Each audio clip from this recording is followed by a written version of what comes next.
Let's forget about everything we think we know about politics, including all the conventional wisdom about the 2020 midterms. Um, Forget all the variables like candidate recruitment, the economic recovery, inflation, crime, or even Joe Biden's accomplishments between now and then. And let's forget all the fucking historical precedent regarding how the president's party always loses seats in the midterms, and there's a good chance it will all be blown away in the form of a huge thunderbolt that hits next summer. It's been a month since we learned that the Supreme Court will take up a case that could result in weakening or even reversing the Roe vs. Wade. The 1973 precedent that's the 19 it was passed in 1973, and it's a precedent that that basically it legalized abortion. Technically, the Republicans are against abortion until their mistress needs one. It's clear that the general public has not fully comprehend a the likelihood that this will happen, b the time frame, or c the political ramifications. I know that this is true because I was shocked recently to discover um, that some of the smarter and better connected Democratic friends are increasingly hopeful that Roe will be reversed. Or technically, the conservatives they want Roe to be reversed. This simultaneously pleased, and I must confess, even frightened me. And that's because the media outrage and potential political backlash could be explosive, and this could turn out to be not exactly a Pyrrhic victory for opponents of abortion, but certainly one that inflicts more damage than they currently seem to be anticipating. But let's start with the likelihood of Roe crumbling or collapsing, which I believe to be much greater than generally appreciated. And the test case would be a Mississippi law that bans abortion after 15 weeks that was blocked by an appeals court that found it was at odds with Roe. But why does the High Court's um, that decision to take this case portend that something big could be coming? It takes 4 justices to agree to take on such a case like this, and it seems unlikely that conservators on the bench, who now hold a clear majority, would take it up if their decision would undermine the conservative cause. Regardless of regardless of your feelings about abortion, I view it as the taking of a life, but my purpose here is to discuss the political fallout of this and not the moral implications. Roe was always on shaky ground. That's because in Roe, Justice Harry Blackmun held that there was a right to privacy implicitly um, derived from the due process clause of the 14th Amendment. Anyone actually involved in crafting this amendment in 1868 would have been surprised to learn that they were legalizing abortion and not banning it.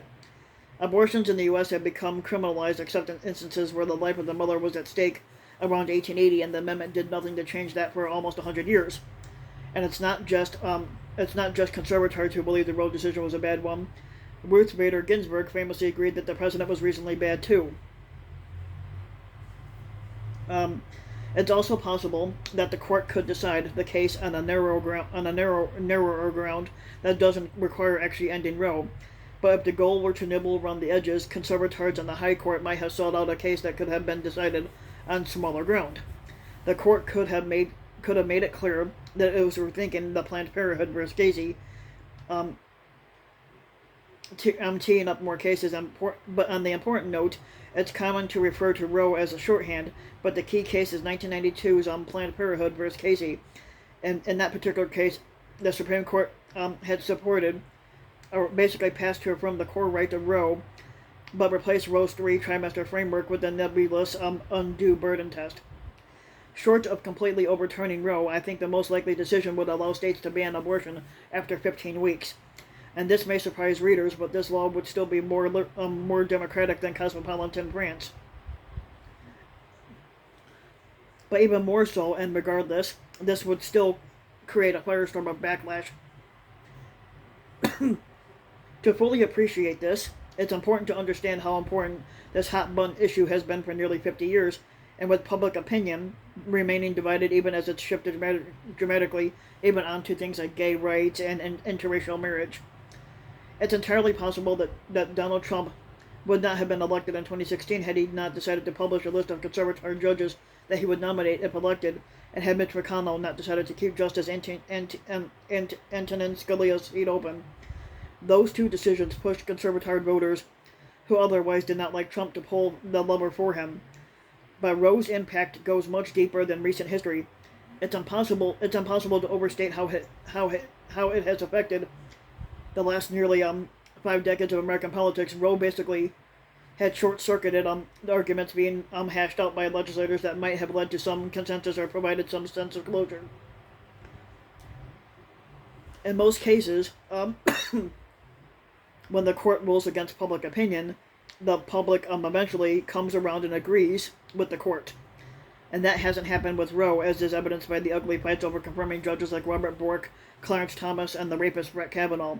Many other nominees were less famously raked over the coals because of Roe, and let's be honest, those fights were really just surrogate skirmishes when compared with the one that could be coming next summer. And speaking of Thomas and the rapist Kavanaugh, think of the optics. Many progressives associate these men with the sexual misconduct allegations leveled against them. In the eyes of some, that will only make this decision, and should it come to that, more egregious. You just know that Donald Trump will poison the well further by claiming credit for any such ruling by virtue of his 3 SCOTUS picks. What is more, Mitch McConnell's decision to not even allow a hearing for Merrick Garland is still reason enough to sting.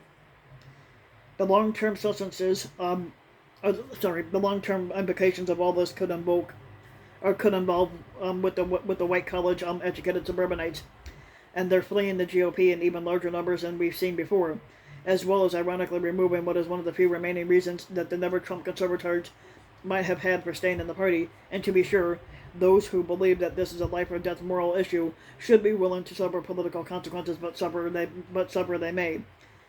It's also important to note that overturning Roe would not ban abortion, but rather send the decision back to the states.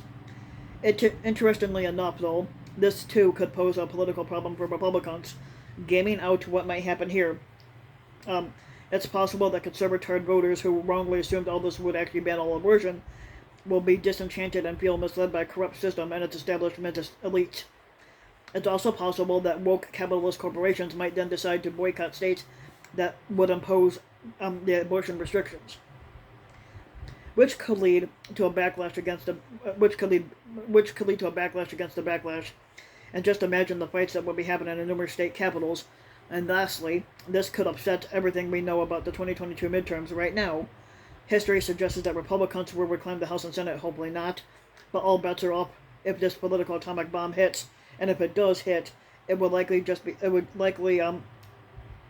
just months before the voting. And what if Joe Biden actually gains seats in the midterms? Now, I'm not suggesting that the short-term political fallout means that people who oppose abortion on principle should abandon the fight in general. It's just that they should gird their loins, and people have no idea how likely this variable to occur. If you think 2020 and 2021 were interesting, you ain't fucking seen shit yet.